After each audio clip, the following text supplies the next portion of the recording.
O pedreiro que virou pastor, uma história de fé, transformação e propósito divino. Há histórias que precisam ser contadas devagar, palavra por palavra, como quem desenterra tesouros enterrados no tempo. Esta é uma delas. Sente-se, respire fundo e deixe que estas palavras encontrem morada em seu coração.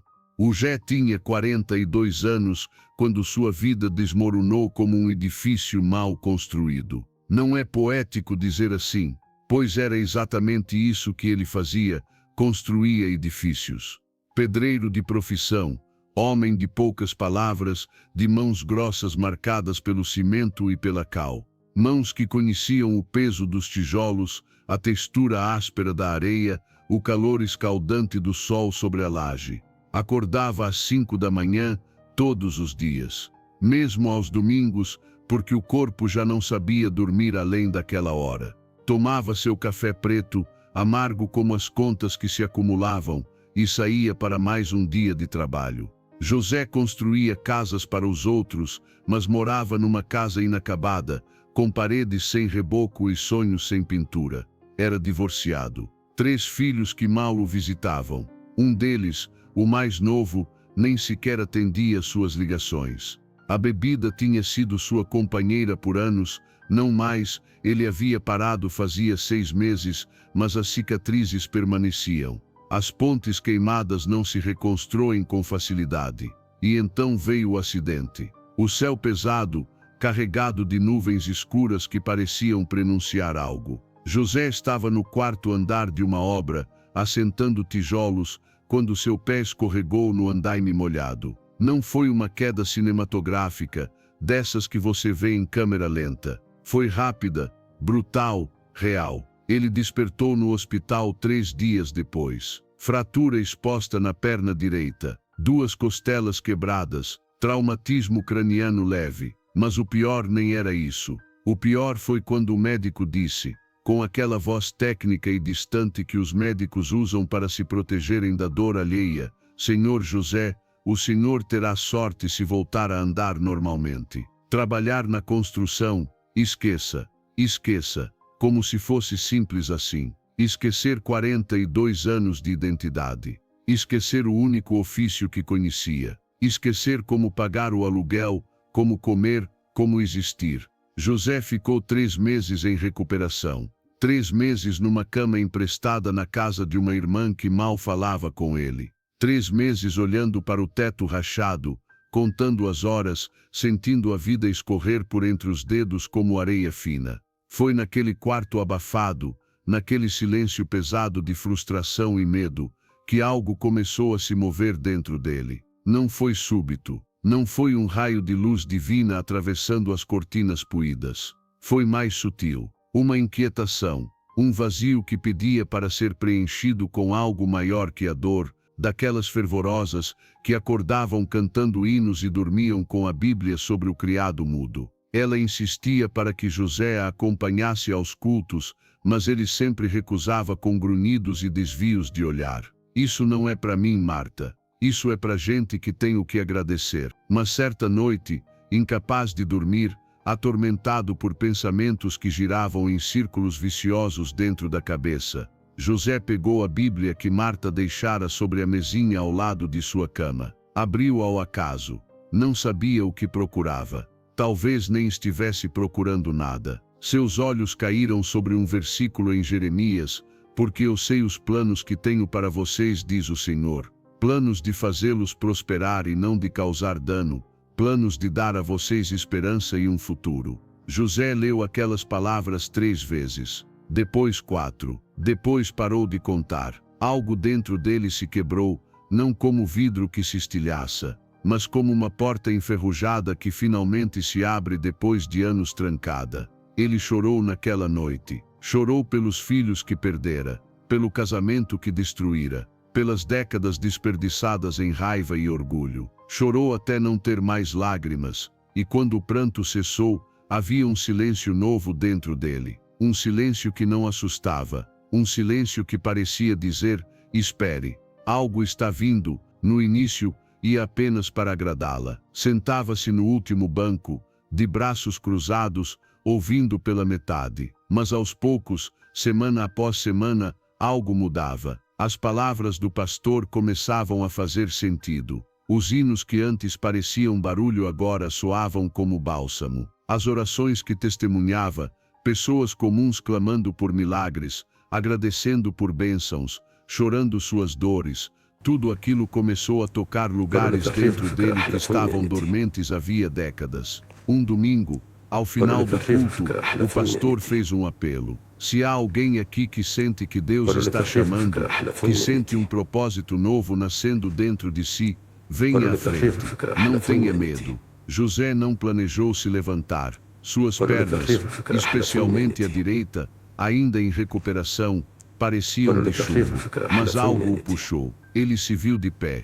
Se viu caminhando pelo corredor, mancando com lágrimas rolando pelo rosto diante de 200 pessoas que ele não conhecia. Quando chegou à frente, o pastor colocou as mãos sobre seus ombros e orou. José não lembra exatamente as palavras, mas lembra a sensação, como se algo pesado fosse retirado de suas costas. Como se pela primeira vez em anos, ele pudesse respirar completamente. Eu não sei o que fazer da minha vida. José confessou ao pastor depois do culto, a voz embargada. Eu era pedreiro. Agora não sou mais nada. O pastor, um homem de cabelos grisalhos e olhar sereno, sorriu. Meu irmão, você construiu casas a vida inteira. Que tal agora construir almas? O chamado que assusta virar pastor. José achou absurdo no início. Ele, que mal havia terminado o ensino fundamental. Ele, que a vida toda trabalhara com as mãos e não com palavras. Ele, com um passado manchado de erros, divorciado, ex-alcoólatra. Justamente você, disse Marta quando ele compartilhou suas dúvidas. As pessoas não precisam de pastores perfeitos. Precisam de homens que conheçam o fundo do poço e tenham sido resgatados pela graça. José começou a estudar. A igreja oferecia um curso de formação de obreiros, e ele se inscreveu. À noite, após as sessões de fisioterapia, lia a Bíblia com uma fome que nunca sentira antes. Sublinhava versículos, fazia anotações com letra trêmula nas margens. Decorava passagens inteiras enquanto esperava nas filas de banco, enquanto tomava ônibus, enquanto a vida cotidiana seguia seu curso. A transformação não foi mágica, foi trabalho, foi disciplina, foi chorar em orações da madrugada, sentindo-se indigno e pequeno demais para o chamado que sentia crescer dentro de si. Foi enfrentar as próprias falhas, uma por uma, trazendo-as à luz e entregando-as a Deus. José procurou os filhos. Dos 3, apenas a filha do meio aceitou conversar. Ele pediu perdão. Sem justificativas, sem desculpas esfarrapadas, apenas a verdade crua. Eu fui um pai terrível. Não sei se você pode me perdoar, mas eu precisava dizer que estou mudando, que Deus está me mudando. Ela não o perdoou naquela conversa, nem na segunda, mas na terceira vez que José ligou, ela atendeu com a voz mais suave. Pai, eu vi seus posts nas redes sociais. Vi você ajudando na igreja. É sério isso. É a coisa mais séria da minha vida, filha. A reconciliação levou tempo, mas começou ali. O mestre construtor de almas 2 anos depois do acidente, José foi ordenado pastor auxiliar numa pequena congregação na periferia da cidade. Não era uma igreja grande ou rica. Era um barracão adaptado, com bancos de madeira tosca e um telhado que gotejava quando chovia forte. Mas para José, era o lugar mais sagrado do mundo. Ele começou seu ministério fazendo o que sabia fazer, construindo. Não mais com tijolos, mas com palavras de esperança. Não mais com cimento, mas com amor que preenche as rachaduras da alma. José visitava presidiários, conversava com dependentes químicos nas Cracolândias, sentava-se em hospitais ao lado de leitos de desconhecidos, orava com prostitutas, abraçava mendigos, escutava realmente as dores de pessoas que ninguém mais escutava. Por que o Senhor faz isso? Perguntou-lhe uma vez um jovem drogado que José estava tentando ajudar. O Senhor nem me conhece. José sorriu, aquele sorriso que agora iluminava um rosto antes sempre carrancudo. porque alguém fez isso por mim quando eu não merecia, e porque Deus não me salvou para eu guardar essa salvação só para mim. Suas pregações eram diferentes. Ele não usava linguagem rebuscada ou teológica. Falava como um pedreiro fala, diretamente e concretamente, com ilustrações tiradas da vida real. Comparava a fé ao alicerce de uma construção invisível, mas essencial. Falava sobre Jesus como um mestre de obras que nunca abandona uma construção pela metade. As pessoas se identificavam: operários, faxineiras, motoristas de ônibus, vendedores ambulantes, gente simples que via em José um deles, alguém que entendia a luta diária, mas que havia encontrado algo maior. Era seu filho mais velho, aquele que não atendia suas ligações havia mais de uma década. Pai, eu preciso conversar com você. Posso ir aí na sua igreja? Quando eles se encontraram, José mal reconheceu o homem à sua frente, magro demais, olhos fundos, aquele olhar que ele conhecia tão bem, o olhar de quem está se afogando. Pai, eu estou onde você estava.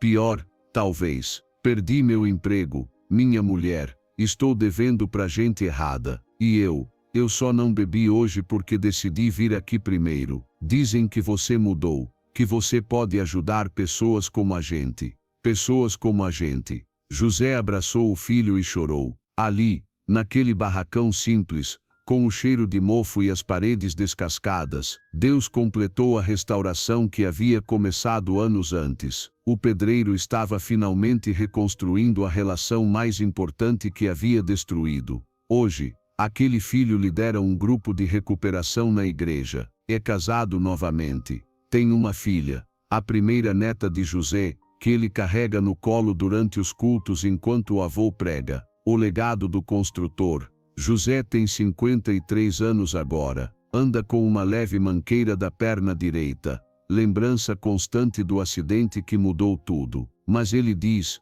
com aquele sorriso que se tornou sua marca, que aquela queda foi necessária. Às vezes Deus precisa nos derrubar para que aprendamos a nos levantar do jeito certo. A igreja cresceu, não é uma mega igreja, nada disso, mas é uma comunidade viva, pulsante, cheia de gente que chegou quebrada e está sendo reconstruída, ex-presidiários que agora têm emprego digno, viciados que celebram anos de sobriedade, famílias que se reconciliaram, vidas que encontraram propósito. José ainda visita obras de construção, não para trabalhar, a perna não permitiria mais, mas para conversar com os pedreiros, serventes, mestres de obra. Ele entende a linguagem deles, conhece o cansaço deles, reconhece neles o homem que foi. Eu construí muitas casas na minha vida, ele costuma dizer em suas pregações, mas nenhuma delas vai durar para sempre. Todas vão rachar, envelhecer, cair. Mas o que Deus constrói dentro de nós, isso é eterno, isso nem a morte derruba. A história de todos nós que já estivemos no chão, olhando para cima, nos perguntando se ainda vale a pena levantar, é a prova viva de que nunca é tarde demais para recomeçar, nunca somos pequenos demais para o chamado de Deus, nunca estamos longes demais para alcançar seu amor. José, o pedreiro que se tornou pastor, ensinou-me algo fundamental. Deus não desperdiça nada de nossa história. Cada tijolo que ele assentou na vida passada, preparou-o para construir templos vivos agora. Cada erro que cometeu tornou-se uma ponte de empatia com aqueles que erram. Cada lágrima derramada, transformou-se em fonte de consolo para os que choram. A maior obra que podemos construir não é feita de tijolos e cimento, é feita de fé, esperança e amor. E o mestre construtor, ele nunca abandona suas obras. Ele pode nos derrubar para nos reconstruir. Pode permitir que nossas estruturas antigas desmoronem para erigir algo mais sólido, mais belo, mais eterno em nós. Se hoje você se sente como aquele José de 42 anos, deitado numa cama, olhando para um teto rachado, achando que sua vida acabou, escute, este pode ser apenas o começo. O fim de uma coisa velha é sempre a gestação de algo novo. Deus está no negócio de reconstruir ruínas, de transformar pedreiros em pastores, de pegar o que o mundo descarta e transformar em obra-prima. A pergunta não é se você é capaz. A pergunta é: você está disposto a deixar o Mestre trabalhar? Porque somos colaboradores de Deus, lavoura de Deus, edifício de Deus sois vós. 1 Coríntios 3:9. Que esta história encontre aqueles que precisam ouvir que ainda há esperança, que ainda há recomeço, que ainda há um Deus que transforma histórias de queda em testemunhos de vitória. Amém.